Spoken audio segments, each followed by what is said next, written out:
Eu quero falar sobre algo que mudou a minha história. É um princípio que, quando ele é honrado, ele transforma homens comuns em príncipes.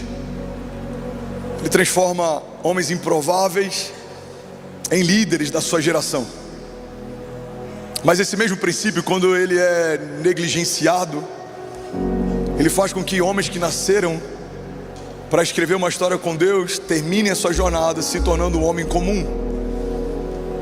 E eu não sei, irmão, qual a tua expectativa, mas a minha expectativa é de morrer completamente vazio, cansado, e cumprir tudo que Deus me chamou para cumprir. Eu quero me gastar e deixar ser gasto. Eu quero pregar enquanto eu tenho voz. Eu quero correr enquanto eu consigo caminhar. Eu quero voar alto como águia. E eu quero ver a bondade do Senhor todos os dias da minha vida, gerando milagres, abrindo portas, liberando favor. E a minha pergunta é: tem mais alguém aqui que quer viver a plenitude de Deus, que quer viver algo com Deus sobrenatural? Alguém comigo aqui? Então o tema da mensagem de hoje é o poder do posicionamento. Não, vou falar de novo, alguém vai pegar isso daqui. Você precisa se posicionar. Fala para quem está do seu lado: você precisa se posicionar. O posicionamento, ele é interessante. O posicionamento de Adão, apesar de estar no jardim, gera não só sobre ele, mas sobre toda a descendência que vem a partir dele, maldição, afastamento, pecado, juízo, julgo. Mas a posição de Noé na sua geração gera não só sobre ele, mas sobre toda a sua genealogia: bênção, proteção, cuidado, provisão, governo, autoridade. Irmão, a verdade é que um homem posicionado não muda só a sua casa, mas ele estabelece uma bênção geracional sobre as gerações que vão vir depois dele. Um homem posicionado, ele cancela uma maldição hereditária e ele estabelece uma bênção geracional. Alguém está comigo? Diga amém. Um homem posicionado não perde tempo se queixando do pai que teve ou da ausência do pai que não teve, mas ele entende que a partir de agora os seus filhos estão contando com o tipo de paternidade que ele vai estabelecer. Um homem posicionado, ele entende que o fato de sermos vítimas de algumas circunstâncias não nos dá a oportunidade de assumirmos uma mentalidade vitimista. Um homem posicionado, ele usa o que tem no tempo que está, independente das circunstâncias, e ele estabelece aquilo que ele desejaria viver. Um homem posicionado, ele não tem tempo para reclamar, se comparar. Um homem posicionado está ocupado demais ouvindo os céus. Alguém comigo? Diga amém. Mas o homem fora da posição consegue fazer do jardim um inferno. Um homem fora da sua posição, ele consegue estar vivendo o maior romper da sua história e ainda assim o seu coração não está contente, porque ele compara o seu romper com quem está rompendo do lado. Ele compara a sua casa com uma casa prosperando do lado. Irmão, guarda isso aqui em nome de Jesus. Grande parte do que vamos viver e do quão saudável nosso coração vai estar não tem a ver com as circunstâncias que nos cercam, mas com a posição que você ocupa. Deus te chamou para uma posição no seu reino, e quando você ocupar esse lugar, todas as coisas te vão bem. Você vai ser feliz e próspero. Eu quero profetizar sobre alguém: você vai ser abençoado na cidade, no campo. Não há quem possa te resistir. Você vai sonhar os sonhos de Deus. Você vai falar o que Deus fala. Você vai ver o que Deus vê. Você vai viver o que Deus desenhou para você. Você vai ter uma fé inabalável a cada nova estação. Novos níveis, novas dimensões, novas realidades. Não importa o que pensam, o que te cerca, o que falam, você caminha debaixo de uma palavra. Foi impressa no teu interior. Você não se move por circunstâncias, porque você não caminha mais pelo que vê, mas caminha pelo que crê. E a fé que você carrega te torna inabalável. Você é como os montes de Sião, que não se podem abalar. Você se torna mais do que vencedor. Você não olha mais para as circunstâncias humanas, porque você decidiu olhar para a força da promessa que você carrega. Não importa como os seus gigantes estão, de onde vêm, não importa a estatura que eles têm, não importa a força dos ventos ou a altura das ondas, há uma palavra de Deus que foi derramada sobre você e ela é suficiente. Vamos, eu quero profetizar sobre alguém aqui nessa noite. Eu quero declarar em nome de Jesus uma estação de posicionamentos irrepreensíveis, homens de governo se movendo em fé, homens de autoridade se movendo em fé, homens visionários se movendo em fé. Avançaremos, romperemos e as portas do inferno não prevalecerão contra nós. Alguém comigo aqui em nome de Jesus. O homem posicionado muda a história de uma geração. E é para esse lugar que Deus te chamou. O teu posicionamento é uma resposta de oração para um tempo. Davi se posiciona, Israel é abençoado. Davi sai da posição, toda a sua casa é manchada. Sansão se posiciona, os inimigos são aniquilados. Ele sai da posição, é capturado e feito de palhaço pelos seus inimigos e morre, não se tornando o que Deus o chamou para ser. José se posiciona, não falta comida no Egito e nações se alimentam porque um jovem foi posicionado. Os irmãos de José saíram da posição, agora estão pedindo favor para alguém que um dia fizeram de escravo. Jesus se posiciona, como uma ovelha foi até o matadouro, não disse uma palavra. Judas sai da posição, se enforcou com a própria corda. Ao longo da história vemos homens que se posicionaram e alguns que saíram da posição que Deus estabeleceu.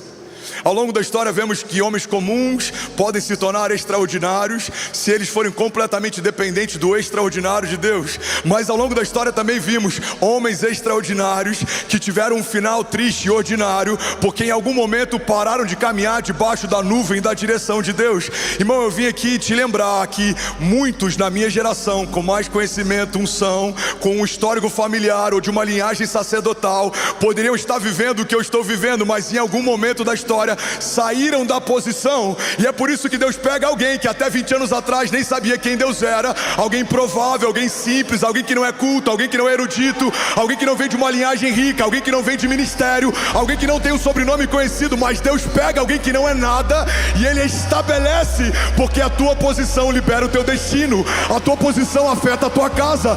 Daqui a algumas gerações, eu creio e eu declaro em nome de Jesus, alguém vai dizer: o meu bisavô teve uma visão e a partir daquele ano de uma igreja tão nova, estádios na nação passaram a ser ocupados. Não havia mais estádios disponíveis na nação, porque as igrejas começaram a dominar e não havia, e construíam mais e eles eram ocupados. Mas há algum tempo atrás, isso era impensável. Um jovem problemático que bebia muito, fumava muito, não sabia quem era e carregava um vazio, foi encontrado por um Deus que pode todas as coisas. Alguém comigo, diga amém. Eu estou contando a história do seu pastor, mas essa poderia ser a história também de Paulo. Alguém que perseguia igrejas, testemunhou o assassinato de mártires, agora carrega as maiores revelações do Evangelho. Essa é a história de Saulo, mas também poderia ser a história de Pedro. Alguém simples que fedia peixe, lançava redes e tinha um comércio. Um dia foi visitado pelo autor e consumador da nossa fé e foi estabelecido como apóstolo de uma nova aliança na igreja primitiva. Essa é a história de Pedro, mas essa também poderia ser a história de Davi. Alguém que nem mesmo foi cogitado pelo próprio pai para estar no dia da unção. Mas quando Deus vasculhou entre os seus filhos e percebeu que aquele a quem ele desejava não estava, mandou chamar. Irmão, guarda esse nome de Jesus. Quando o seu coração está posicionado, mesmo que homens não te chamam, Deus vai mandar te chamar. Não, vou falar de novo aqui, vai pegar esse nome de Jesus. Quando o seu coração está posicionado, não importa se vão lembrar de você, o Deus que te fez, Ele lembra e Ele te chama pelo nome. O copeiro e o padeiro, eles esqueceram de José, mas Deus não se esqueceu de José, mandou chamar no meio de um cativeiro. Irmão, eu vim aqui declarar que não importa a circunstância, o deserto, ou talvez até o cativeiro, se você permanecer e não desanimar, se você crer e não duvidar, se você avançar e não recuar, a promessa que Deus disse que aconteceria, eu vim declarar que já aconteceu. Alguém comigo aqui, diga amém. Aleluia. Declara comigo, diga a promessa. Diga, já aconteceu. O homem posicionado, ele celebra antes de acontecer. Ele dá graças antes de partir o pão. Porque a multiplicação para alguém posicionado em Deus não é uma opção, é uma realidade. Jesus, ele não agradecia depois da multidão ser alimentada, ele já agradecia pelo simples fato de saber que o Pai ouvia suas orações. Ele vai partir o pão, ele diz: Pai, eu te dou graças, eu te agradeço, porque o Senhor sempre ouve as minhas orações. Ele vai orar por Lázaro, ele fala: Pai, eu te dou graças, porque o Senhor sempre ouve as minhas orações. Irmão, quando você assume a tua posição, milagres, curas, sinais e maravilhas deixam de ser uma opção. Elas vão fluir de você. Você vai ficar, eu boto entre aspas essa expressão, você vai ficar tão viciado nas maravilhas de Deus que você não vai se contentar com nada abaixo daquilo que só Deus pode fazer. Alguém está pegando isso aqui? Diga amém. Foram tentar parar Neemias, ele está construindo algo impensável. Em dias ele está reconstruindo algo que uma geração não conseguiu em anos. E aí manda um mensageiro tentar distraí-lo, e a posição dele é inabalável. Ele fala: estou ocupado demais com algo que Deus me pediu para fazer. Os mensageiros voltam para quem enviou a mensagem: e aí, cadê Neemias? Ele não quis vir. Por que não? Ele disse que ele está ocupado. Não, ele não deve ter entendido. Vai de novo e convida de novo. E eles vão de novo e convidam de novo. E Neemias responde de novo a mesma resposta que já havia dado.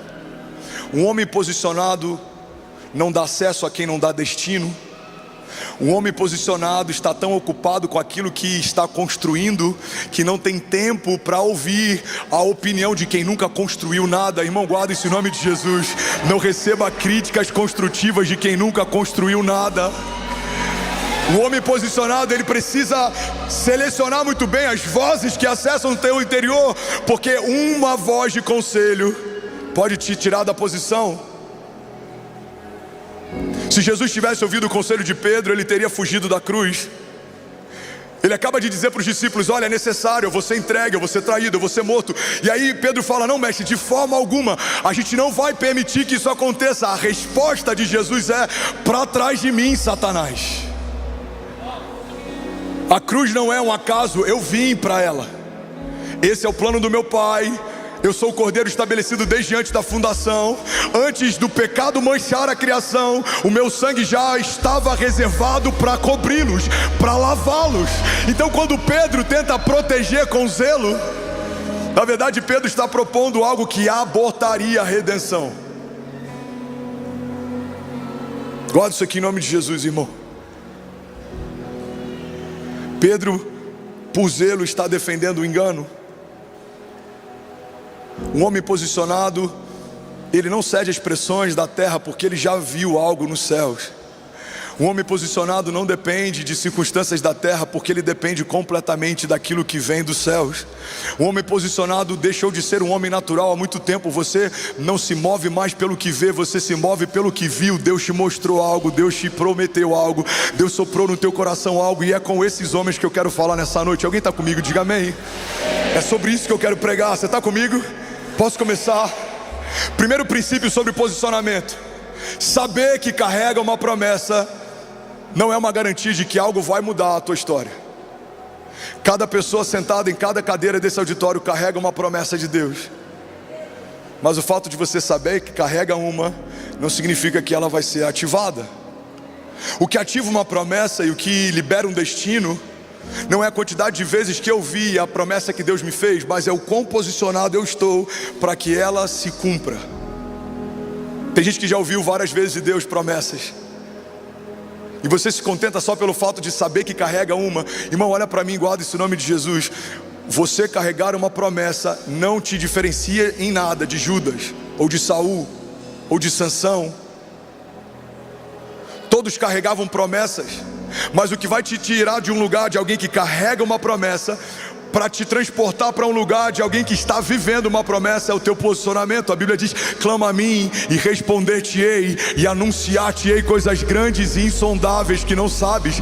A palavra de Deus diz: os homens que confiam no Senhor, eles correm e não se cansam, eles voam com asas como águias, eles enxergam dos céus para a terra. A Bíblia diz: o homem que confia no Senhor, ele é como um monte de Sião que não se pode abalar, mas permanece para sempre. A Bíblia diz: alguns confiam em carros, outros confiam em cavalos, mas nós confiamos no Deus da nossa salvação. E a pergunta que eu tenho para fazer nessa noite é: alguém aqui nessa noite quer se posicionar de uma forma diferente? Diga amém. Seu posicionamento vai mudar a história dos seus filhos, mas não só da tua casa. Uma geração vai ser diferente porque você se posicionou. Um homem no meio de uma cruzada levantou as mãos e ele se entregou para Jesus. E os relatos da época no diário desse avivalista dizem que naquela noite, em uma cidade, não houve tanta salvação como de costume, mas apenas um jovem foi salvo naquele dia, e o nome dele era Billy Graham. No meio de uma multidão, um avivalista tocou alguém que tocaria uma geração, e a terra nunca mais seria a mesma por causa do seu posicionamento. Agora a pergunta que eu me faço é: se aquele avivalista não pregasse, será que Billy Graham teria sido tocado? E se ele não fosse, será que os estádios teriam sido tocados? E se os estádios não fossem, será que todos os presidentes americanos nas últimas 3 décadas buscariam conselho num homem de Deus? E se isso não acontecesse, será que algumas coisas não teriam sido diferentes? Irmão, o que a gente precisa entender é que um posicionamento muda a história, mas a ausência de um posicionamento pode criar um buraco numa geração também. Existem famílias à espera do teu posicionamento. Ei, olha para mim, tem alguém à espera do seu testemunho de milagre para passar a crer em milagres. Tem alguém que vai ouvir o testemunho do que Deus fez na tua história e vai passar a crer que Deus vai fazer na história deles também. Alguém comigo aqui? Tem alguém que vai ouvir aquilo que Deus está fazendo, como Deus está te conduzindo, como Ele está te guardando, e ele vai passar a crer, e ele vai passar a se entregar, e a entrega dele vai gerar novos milagres, e algo vai acontecer. Alguém comigo? Diga amém. João 15:8 diz: o meu Pai é glorificado pelo fato de vocês darem muitos frutos, e assim serão meus discípulos. João 15:8. O meu Pai é glorificado pelo fato de. A Bíblia está dizendo que o que glorifica a Deus não é só o fato de frutificarmos, mas é o fato de frutificarmos de forma superabundante, porque dessa forma nos tornamos discípulos de Deus. Irmão, você não foi chamado por Deus para receber só uma medida que vai ser derramada sobre a tua casa. Você precisa entender que é algo que vai além de você. Existe uma bênção de Deus que vai ser derramada sobre você, mas ela vai escorrer sobre quem está perto de você. Existe uma provisão de Deus que vai ser confiada em você, mas ela não é só sobre você, ela precisa tocar pessoas que estão no seu entorno. Alguém está pegando isso aqui em nome de Jesus? É por isso que muitas vezes me incomoda quando pessoas tentam criticar a velocidade, ou o tamanho, ou a visão, ou a excelência. Eu estava gravando um podcast essa semana, e aí eles estavam citando matérias que saíram na Globo, ou que saíram no UOL, falando sobre a nossa visão, e em um dos trechos da matéria, o jornalista diz: essa igreja é megalomaníaca. E aí a pessoa no podcast falou: o que você tem a dizer sobre a cobrança desses ingressos tão caros para esse evento? E eu comecei me justificando. Eu falei: olha, quando a gente vai viajar, a gente precisa pagar um ticket para embarcar no avião. Quando a gente vai fazer tal evento, a gente precisa. E eu comecei a tentar me justificar, e aí Deus falou comigo: para de se justificar e confronta quem te confronta. E aí do nada, você vai ver esse corte. Eu falei: agora, irmão, quer saber? Eu falei com ele: eu acho pouco um estádio. Numa nação em que 70% da população se diz cristã, eu acho que só um estádio alugado no 31 de dezembro em São Paulo denota algo. Há uma omissão por parte dos cristãos, porque não deveria haver estádio suficiente para que a igreja de Jesus ocupasse. Eu acredito que vai chegar um momento, se nós nos posicionarmos, em que as prefeituras vão dizer: olha, a Avenida Paulista a gente tem que deixar deixar para a igreja, porque não há outro lugar em que mais de 10 milhões de pessoas se reúnam. Então esse show coloca em outro bairro, porque os melhores espaços da cidade estão reservados para a igreja de Jesus. Alguém comigo aqui, diga amém. O que você acha, pastor? Eu acho pouco.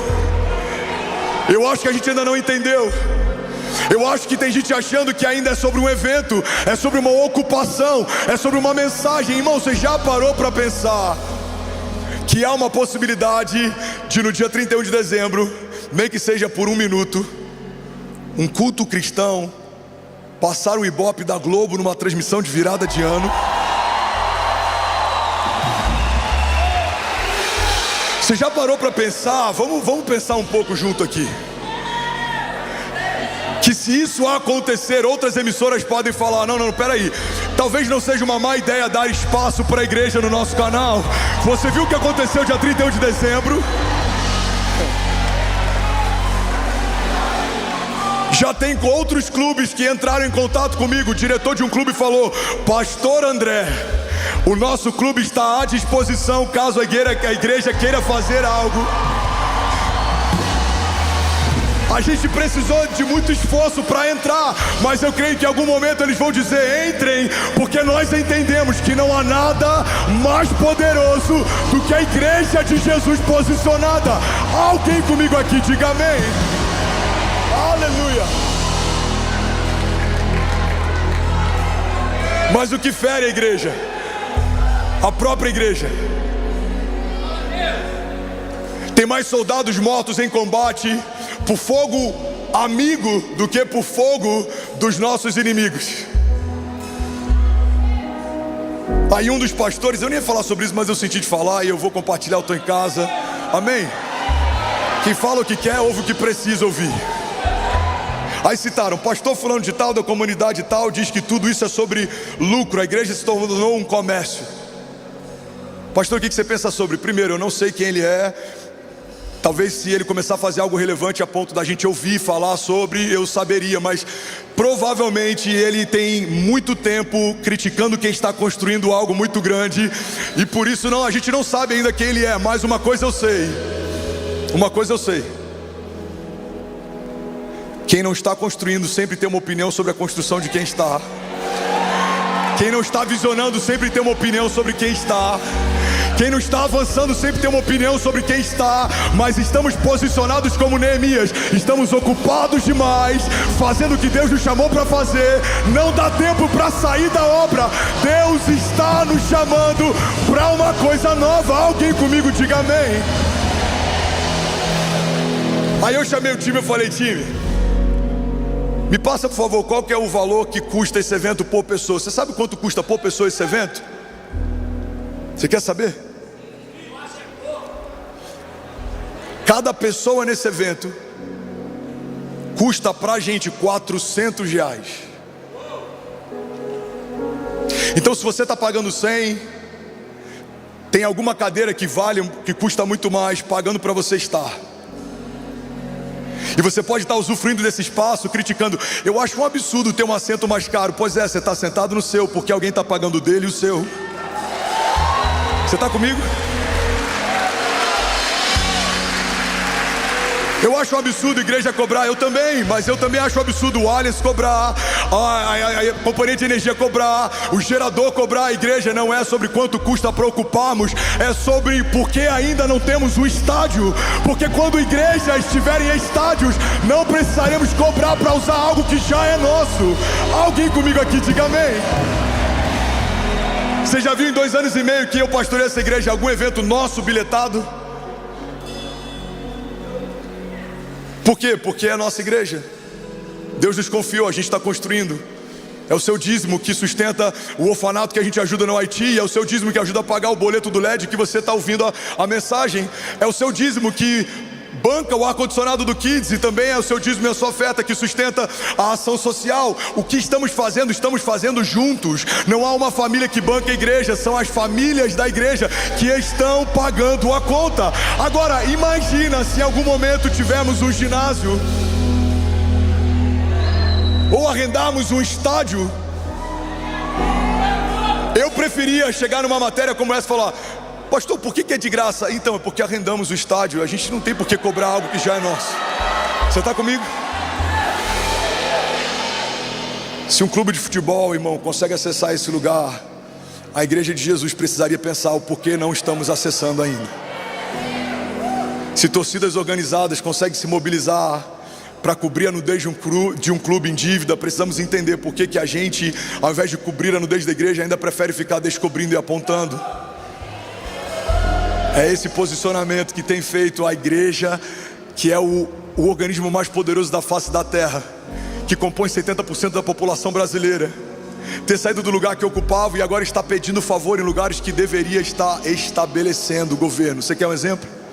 A Universidade de Harvard, ela foi formada por um pastor protestante. A Universidade de Oxford foi formada por pastores protestantes. Havia curso de teologia em Harvard. Hoje é impossível fazer um culto cristão dentro de um lugar que a igreja fundou. Haviam cultos em Oxford. Hoje não dá para a gente ter espaço em lugares que nós fundamos. Irmão, quantos hospitais, beneficência portuguesa, quantos hospitais que vieram através de missões coreanas, quantos hospitais que foram através de obras de ação social. Hoje não há mais espaço para o evangelho ser pregado. Você sabe por quê? Por essa falta de posicionamento da igreja. A gente fica relativizando demais, mas o inferno não está relativizando, irmão. O inferno está usando, como é que eu posso falar isso sem dar problema? Jesus. É porque é complexo, você sabe. Nosso judiciário é super estável, a gente está vivendo um momento super tranquilo na nação. Então deixa eu ver como é que eu posso falar isso sem dar problema. Tem muitos shows que estão sendo financiados com verbas públicas, simulando aborto no palco. E a igreja de Jesus ainda está combatendo a si mesmo, porque não entendeu a visão que Deus deu para uma comunidade. Porque não somos o organismo social mais poderoso da terra? Porque a nossa posição nos divide. Porque quem não ajunta espalha. A gente precisa entender que temos mais coisas que concordamos do que divergimos. A gente precisa entender que se uma vida vale mais do que qualquer coisa, só a salvação que Deus tem gerado nesse lugar já é um fruto que justifica qualquer diferença teológica ou doutrinária. Precisamos entender que nunca foi sobre a cor da parede que pintamos as nossas igrejas.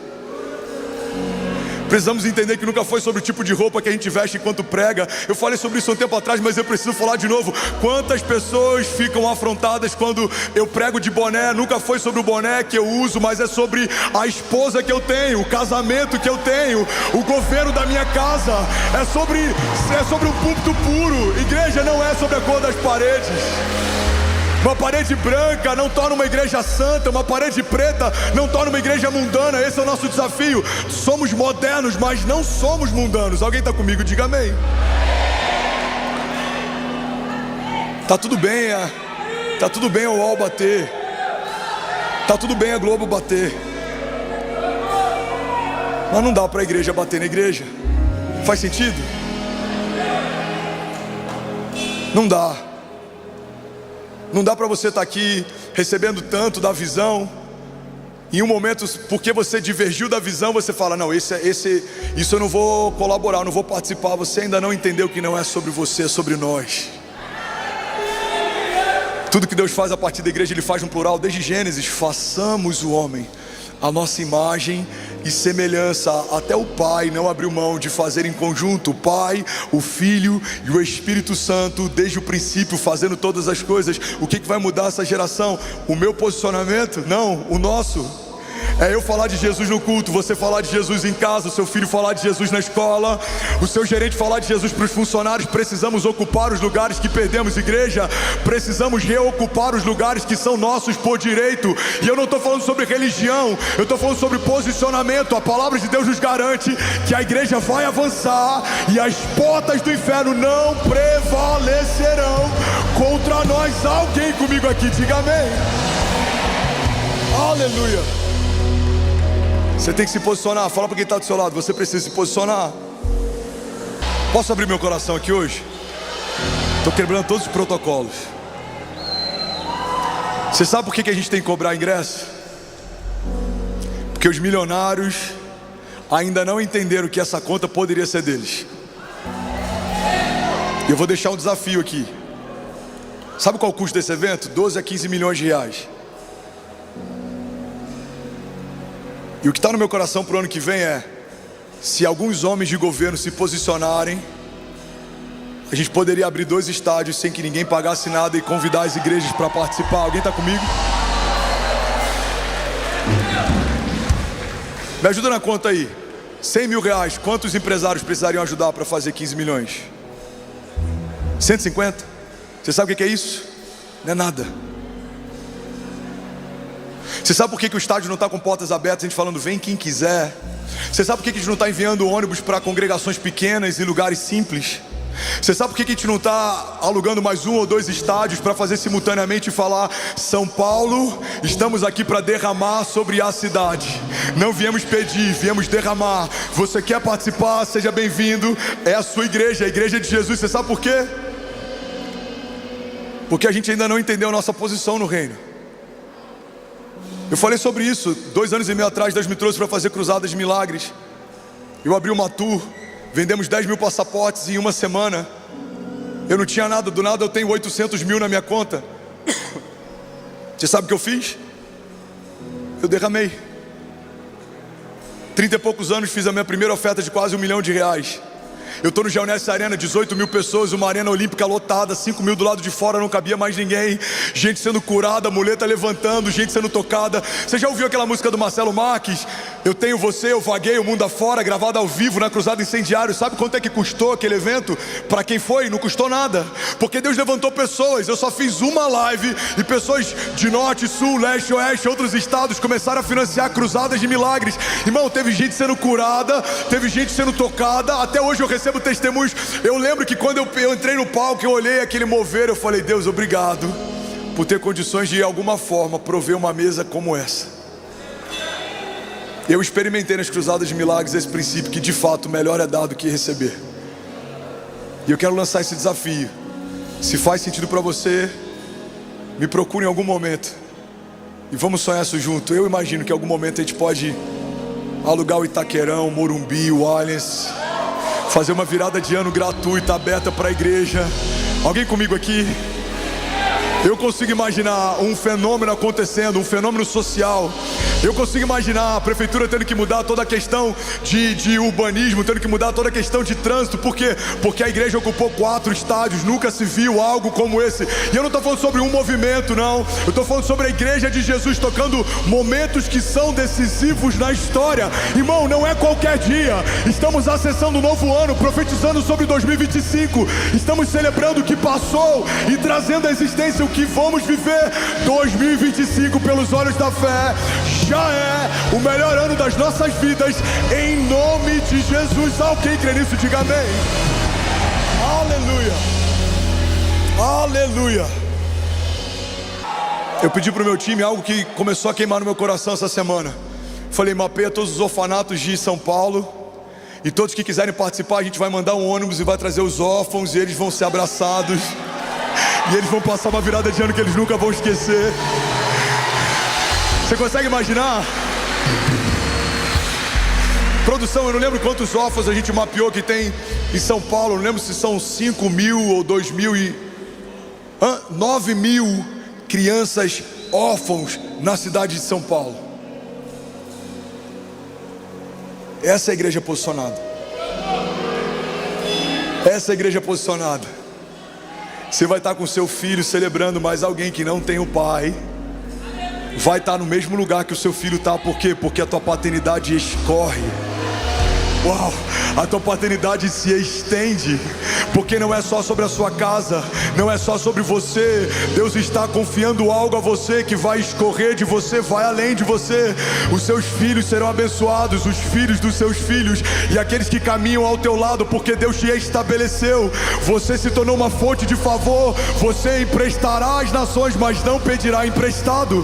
Vamos, alguém recebe isso em nome de Jesus? Levante as suas mãos, deixa eu profetizar sobre você. Pai, eu profetizo profetizo uma onda de avivamento e de milagres financeiros sobre homens e mulheres posicionados, homens que vão pagar a dívida de órfãos, viúvas, que vão investir no teu reino, que vão sustentar bases missionárias, que vão ajudar a plantação de novas igrejas. Pai, nós declaramos em nome de Jesus, aquilo que o Senhor começou em nós não vai parar em nós, e isso vai se multiplicar. Nós declaramos uma igreja viva, posicionada, que não pede favor, que não pede licença, que avança, e as portas do inferno não prevalecerão.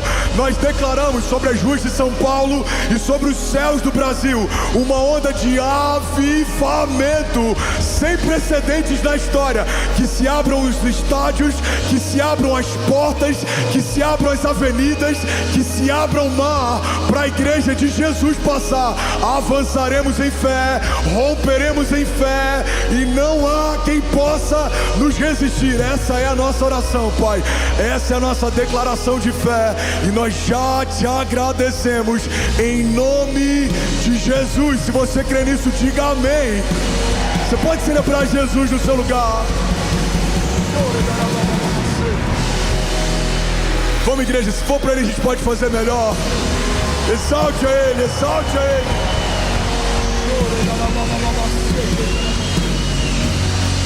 Aleluia. Alguém pode dizer ainda bem que eu vim em Jesus? Existe um princípio que gera muito temor em mim.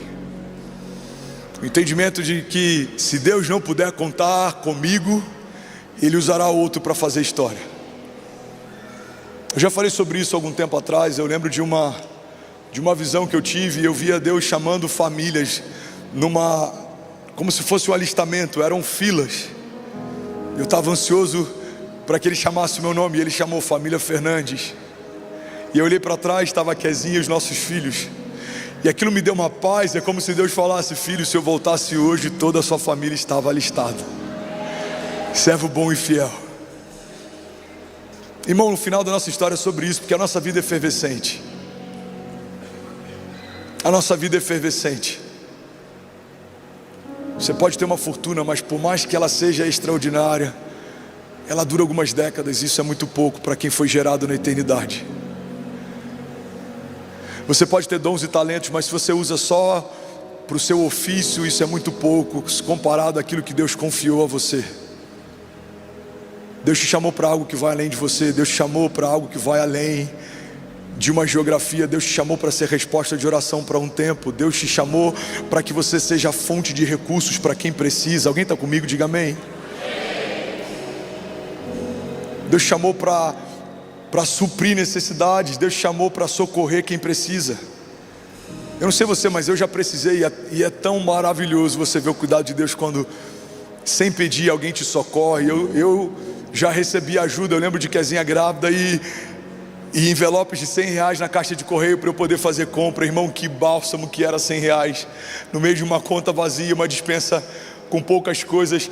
Hoje o que Deus tem feito é tão constrangedor. Não tem como você usufruir da dupla honra de Deus e não ter empatia com quem ainda está no lugar que um dia você esteve. Eu não sei se eu falei sobre isso aqui, talvez eu tenha falado em algum momento ou em algum culto.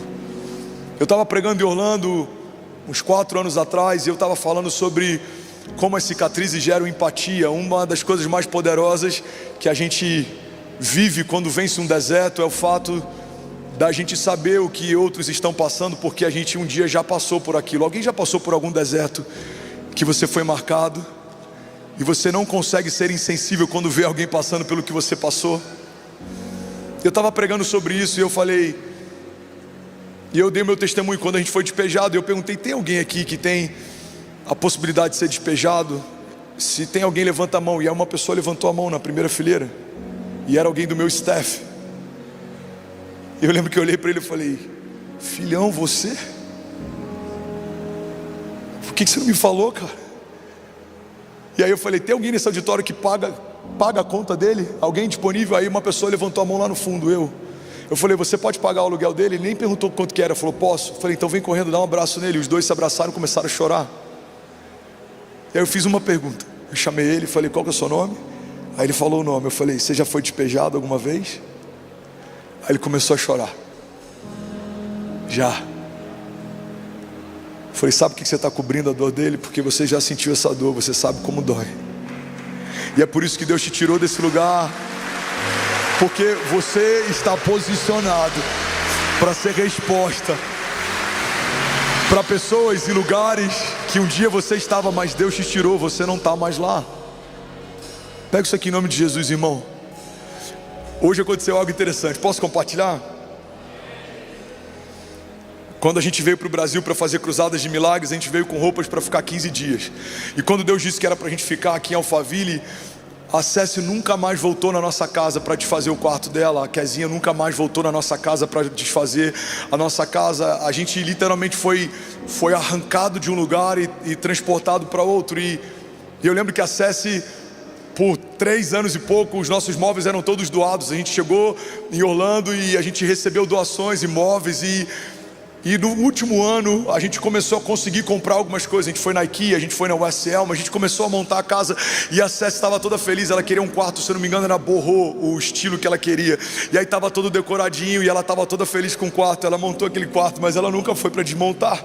E hoje eu recebi um e-mail que parece besteira, mas eu comecei a chorar. Hoje eu terminei de pregar, eu recebi mensagem de jogador da Champions League, eu recebi mensagem de influenciador da nação, de pessoas que estavam conectadas, e todas elas me alegraram, mas nenhuma delas me fez chorar, nenhuma delas me impactou.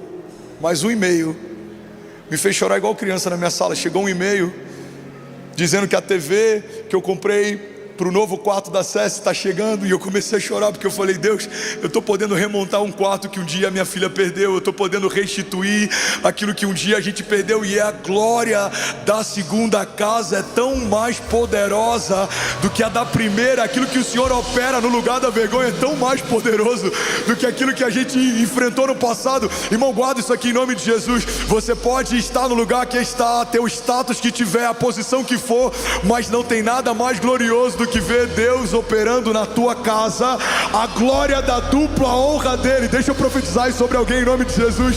No lugar da vergonha, no lugar da falta, no lugar da humilhação, no lugar do corte, no lugar da ferida, no lugar da traição, nesse lugar Deus é poderoso para operar a glória da dupla honra de Deus.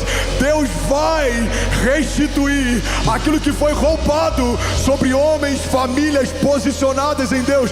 Não há nada que Ele não possa fazer, não há nada quebrado que Ele não possa restaurar, não há nada roubado que Ele não possa restituir.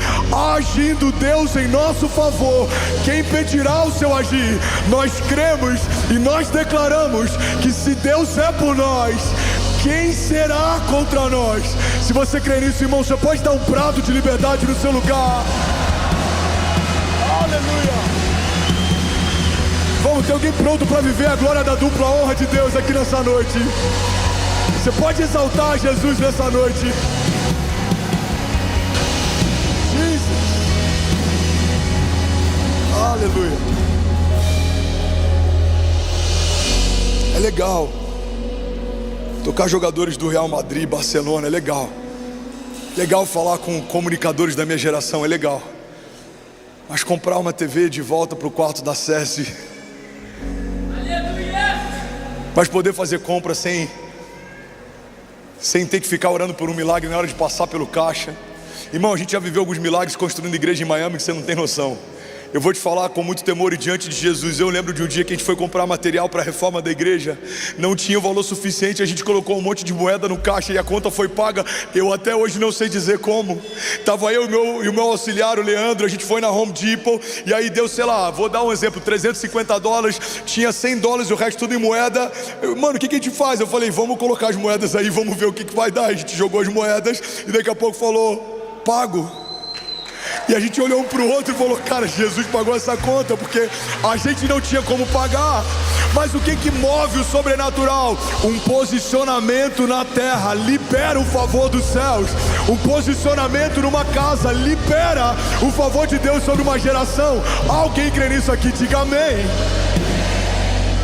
Que vai mudar a história dos teus filhos não é a escola particular que eles estudam, embora isso é bom se você pode dar. Mas o que vai mudar é o teu caráter derramado sobre eles, é o teu temor, sendo visto por eles. O que vai fazer o seu filho amar a igreja não é o quão confortável é o que diz que a gente pode construir no futuro, mas é o quanto ele vê de paixão em você na construção da igreja do futuro. Uma das coisas que gerou uma crise na igreja americana é que famílias escolhem a igreja pelo nível de conforto que as igrejas fornecem. Tem vídeos institucionais que parecem mais um portfólio das nossas dependências do que qualquer outra coisa. Famílias na América têm escolhido igreja pelo estacionamento ou pelo conforto do kids. Irmão, a gente precisa entender que o que vai fazer os nossos filhos amarem a igreja não é a estrutura do kids, é o nosso coração. Eles têm que ver o nosso coração tão derramado e posicionado que eles vão falar: quando crescer eu quero ser igual ao meu pai, quando crescer eu quero ser igual à minha mãe. Uma das coisas que mais me pega é ver a Cécia ou o Benício com um crachazinho de voluntário. Todas as noites quando eu vou botar a Cécia para dormir, tem um crachá em cima da prateleira dela escrito voluntário. A minha filha tem a alegria de poder em alguns momentos servir como voluntário. E, meu irmão, a Bíblia diz que se crescermos nesse caminho e ensinarmos os nossos filhos nele, quando eles crescerem não se desviarão. Deixa eu profetizar sobre algum pai, sobre alguma mãe aqui em nome de Jesus. O teu posicionamento vai liberar o destino do teu filho. O seu filho vai ser arrastado pelo teu exemplo. Não é o teu sermão, não é a tua exortação, não é o teu bom conselho, é o que você faz.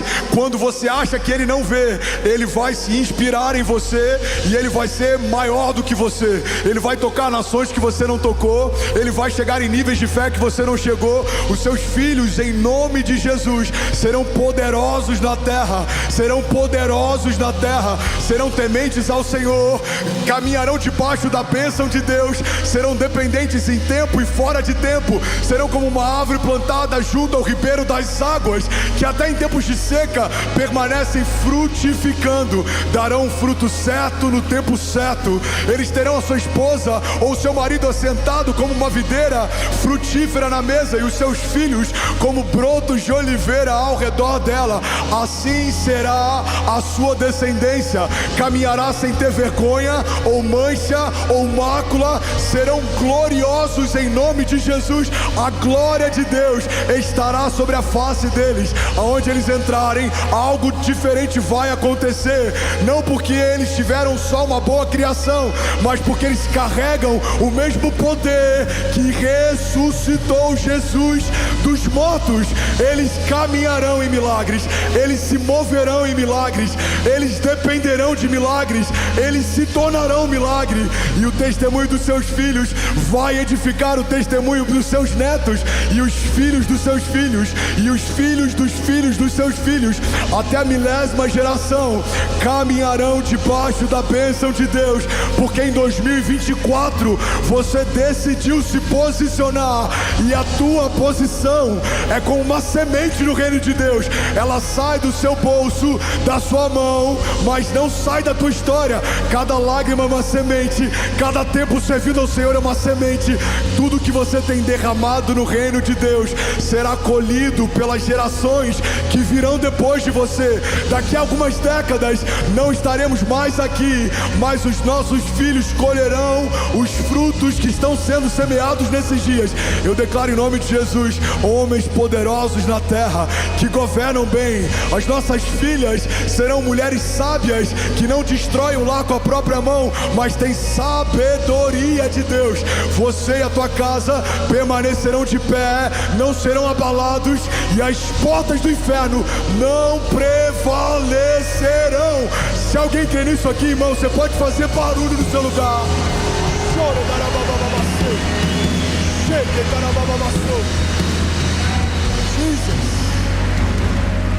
Jesus. Fala comigo, a minha posição vai afetar uma geração.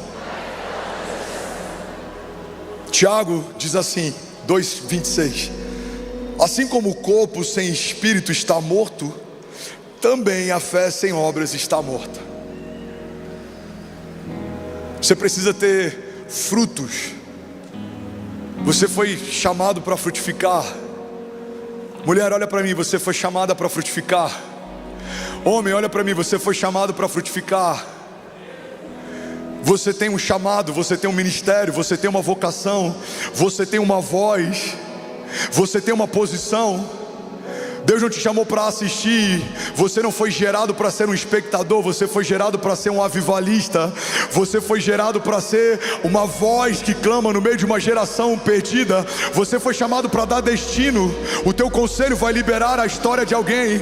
O teu conselho vai abençoar alguém. Você vai ser sombra para quem precisa. Você vai ser água doce para quem está no meio do deserto. Eu vim aqui profetizar em nome de Jesus. Igreja, estamos no último mês de 2024. Você não vai entrar em 2025 sendo passivo em áreas que no teu passado talvez você escolheu não se envolver. Não há neutralidade no reino de Deus.